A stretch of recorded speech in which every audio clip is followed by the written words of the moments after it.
What do you do when your perpetrator is a billionaire? Worse than that, what do you do if the perpetrator abused you for almost a decade? And then what do you do when not only is that perpetrator a billionaire, but he's also your brother?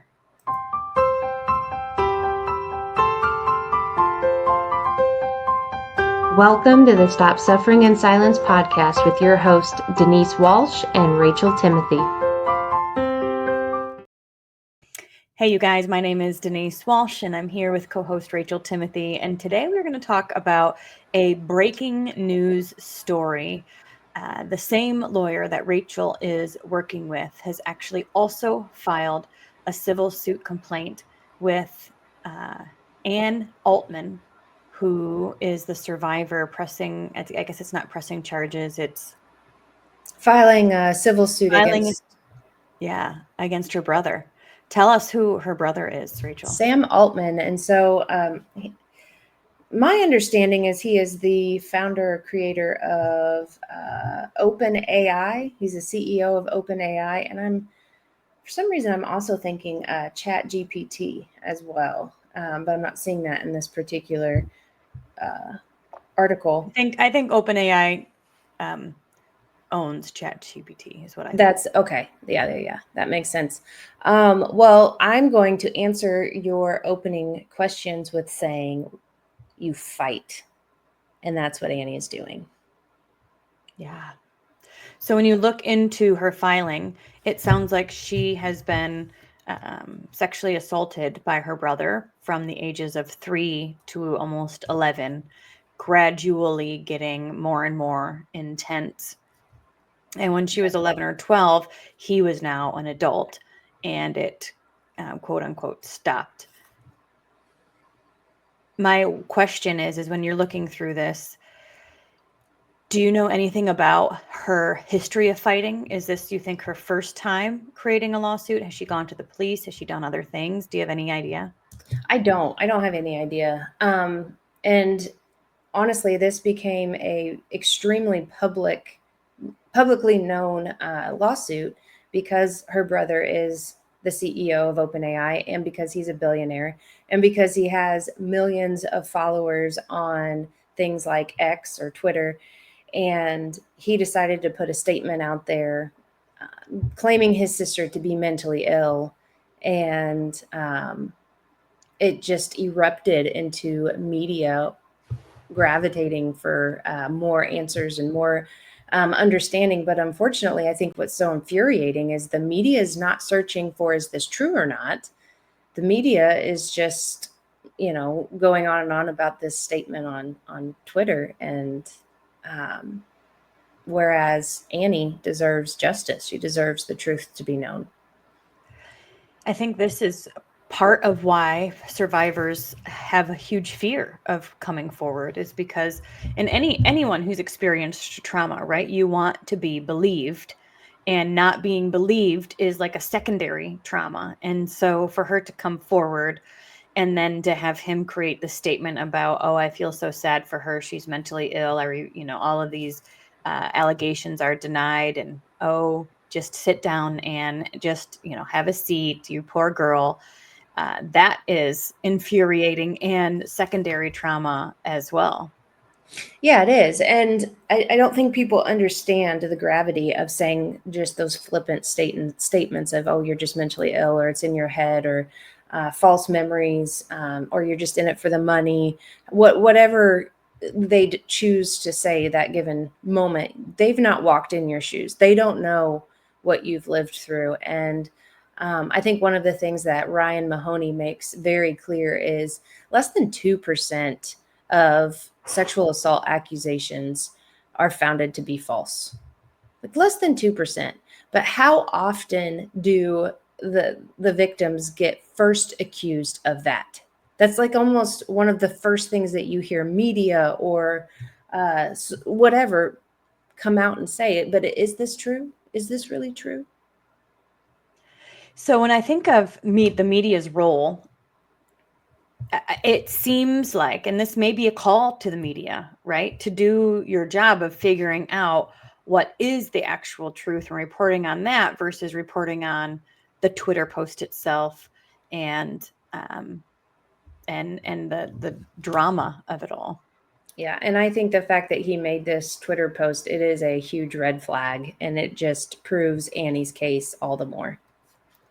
And I think it gives the reporters fair game. Like, he brought it on himself now, like he's making it public, so now you can certainly go in. Now, of course, they can't do the criminal investigation, and all they can do is read the filing and the report and report on that too.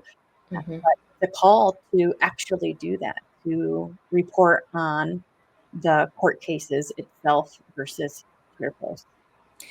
And so I could get heated really quick in this discussion. On Annie's behalf, on my own behalf, on behalf of all survivors, the dynamics in the way that a civil suit is ran in many ways should not be legal. The distress and the trauma that gets put on the survivor for choosing justice should not result in, this type of humiliation. And like, this should not be legal. This should not be okay. So tell me more. Are you saying the process of the civil suit, like there's pieces of it that should not be legal, or him calling her mentally ill and labeling and coming after her in that way publicly should not be legal? Like defamation, kind of. Yeah, both. I'm going to say both because I feel like this is harassing the victim, survivor. And at the same time, there's ways that the defense lawyers, the media, how all of the ways that they have fair game against the survivor should not be legal. I know that I still have to be very careful with all that I share and all that I do because I'm still in my civil suit and still fighting for justice on my own behalf. But I can easily see how survivors would turn away from an opportunity to receive justice, and because of these mountains that get placed in front of them, because of the attacks that come back at them, because of the trauma that they're going to experience by coming forward. It shouldn't be that way. It shouldn't be that way.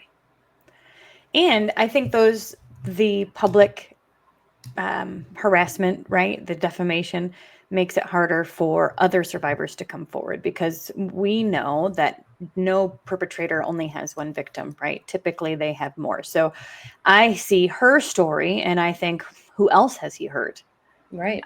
You don't just stop, oh, I'm 18 now, I'm going to stop. No, you move on to other sources of, this, whatever he's doing. So I would hope that seeing Anne's bravery would allow some other survivors to come forward and say and tell their story too. I mean, have you heard of the twins case in Miami, Florida? No, I don't think so. There's a case right now. It's a federal case, not even within the state of Florida, the FBI, because it's in New York. Like, they lived several places, so it's across state lines. So it's a federal case, and these twins who are real estate moguls, billionaires. They have over 40 women who have come forward and said that they drugged and raped them in a dating situation, like on a first date, after a party, that kind of thing. And there's story after story after story after story, and they're both in prison right now awaiting trial. And it just takes one or two people to say, hey, this is what happened. Mm-hmm. And the idea would be that other people come forward as well. Yeah, and I think survivors are watching. They're watching Annie's case. They're watching the twin situation that you're talking about. They're watching all cases just to see, because of the drastic fear that they unfortunately have to carry of, well, what will happen if I come forward? Will I be believed? Will I experience this type of defamation? Because oftentimes, we know this, the perpetrator is a well-known, well-liked, and has people that believe in him and follow him, and that makes it all the more harder. Yeah.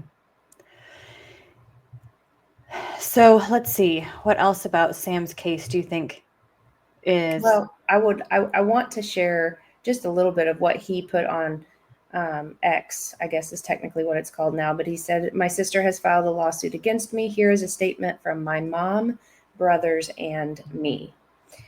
Our family loves Annie and is very concerned about her well being. Caring for a family member who faces mental health challenges is incredibly difficult. We know many families facing similar struggles understand this well. Over the years, we've tried in many ways to support Annie and help her find stability, following professional advice on how to be supportive without enabling harmful behaviors. To give a sense of our efforts, we have given her monthly financial support, directly paid her bills, covered her rent, helped her find employment opportunities, attempted to get her medical help, and have offered to buy her a house through a trust so that she would have a secure place to live, but not be able to sell it immediately. Via our late father's estate, Annie receives monthly financial support, which we expect to continue for the rest of her life. Despite this, Annie continues to demand more money from us. In this vein, Annie has made deeply hurtful and entirely untrue claims about our family, especially Sam. We've chosen not to respond publicly. Seems As like an their odd statement. Out of respect for her privacy and our own. However, she has now taken legal action against Sam, and we feel we have no choice but to address this. Over the years, she has accused members of our family of improperly withholding our father's 401k funds, hacking her Wi-Fi, and shadow banning her from various websites, including ChatGPT, Twitter, and more. The worst allegation she has made is that she was sexually abused by Sam as a child. She has also claimed instances of sexual abuse from others. Her claims have evolved drastically over time. Newly, for this lawsuit, they now include allegations of instances where Sam was over 18. All these claims are utterly untrue. This situation causes immense pain to our entire family. It is especially gut-wrenching when she refuses conventional treatment and lashes out at family members who are genuinely trying to help. I have so much I want to say. We ask for understanding and compassion from everyone as we continue to support Annie in the best way we can. We sincerely hope she finds the stability and peace she has been searching for. Connie, Sam, Max, and Jack. Okay, let's break this down just a second. How can they say, were they with her 100% of the time?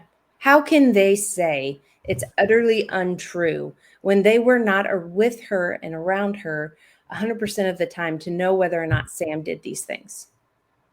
Just because they didn't see it doesn't mean it didn't happen. Absolutely.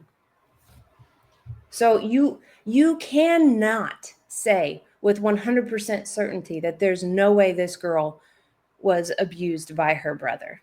No way. And what I think is interesting is that they're saying, right, that this is just one sign of mental instability. They're claiming that there's other signs of mental instability as well. Of course. Yeah, because I mean, they want to make themselves look really good, right? And if there is a piece of our family that is not, then we are going to throw her under the bus, and we'll come up with any and every reason to make it seem like she's the one with the issues. We've bent over backwards. We've done everything possible to help her. And even like they're saying, we continue to support Annie in the best way we can. This is far from supporting Annie.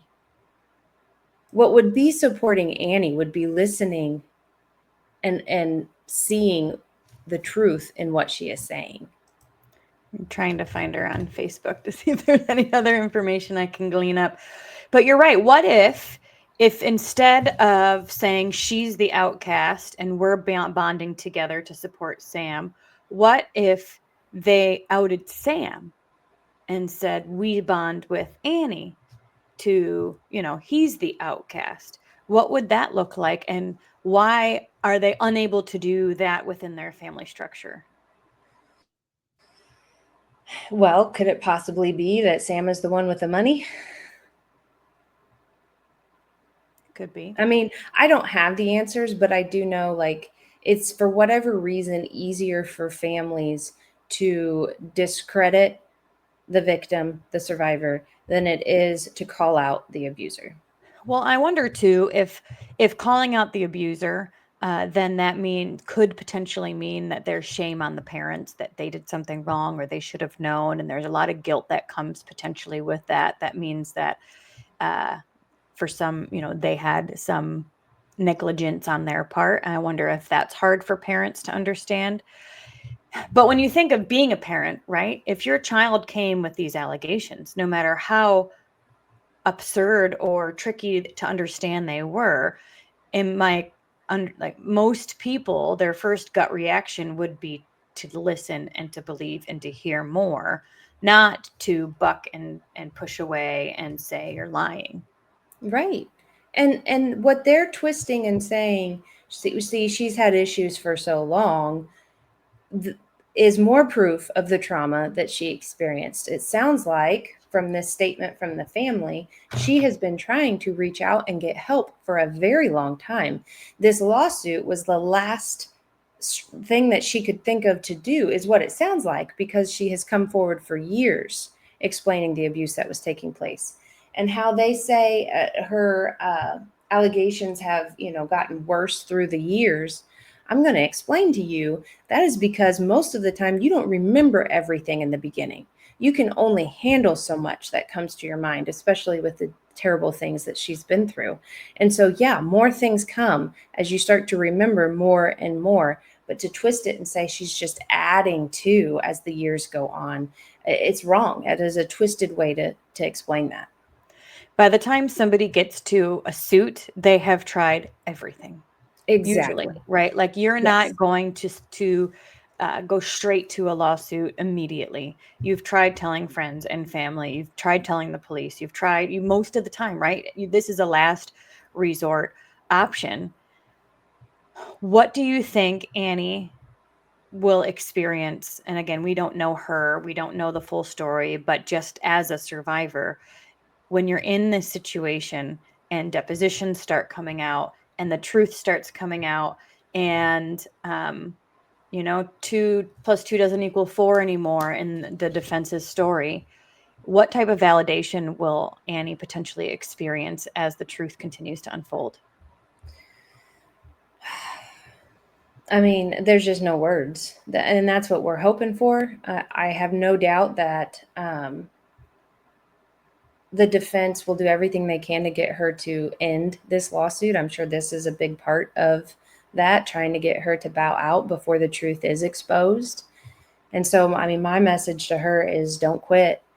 No matter what low punches they throw, stick with it, because there's a reason they're throwing these low punches. Mm-hmm. They don't want the truth to come out. And I think another thing that she's going to experience is she's going to recognize just how strong she really is. And she is going to discredit all of these comments right here that are being said about her mental stability. And she's going to prove that she is strong, that she is a fighter, that she is a warrior, and she is going to stick with it and become a victor in this. Yeah. What I have learned on the outside of hearing about some of these civil suits is that no matter what the defense says, it doesn't make sense. And so when you are up against something that doesn't make sense, they can be as smooth talking as they want to be, and it still doesn't make sense. And so I agree for Annie, like keep going. There's Yeah. people who believe you, and we know that perpetrators never have one victim. So you are not just gaining justice for yourself, but you're also gaining justice for any other potential victims out there. Yeah, exactly. And not just even with Sam, any other, I mean, you're being a voice for the voiceless right now who are they have other abusers and they're trying to gain strength themselves to do exactly what you're doing. Now, I wonder if again, this is just a question, is part of the fear not just it's her brother, so she's speaking out against family, but also he's a billionaire, right? So like he has the financial backing to potentially like roll her, I want to say like snow blow her over. I don't know. That's not the saying, but it's steamroll. You know what I mean? Like they have, that's it. I'm like, not everyone has a snow blower. What is it? It's winter time. It's February. I see what you're saying. Steam blower or whatever either. But you know what I mean? Like, I think that can be scary too, to think you're going up against a giant. But that's what civil suits are for. They are for to create like if it's not a criminal case, right? Then the civil justice system is a way to pursue justice in the only way that we as humans can, without like an eye for an eye type situation, right? Which is going after a settlement.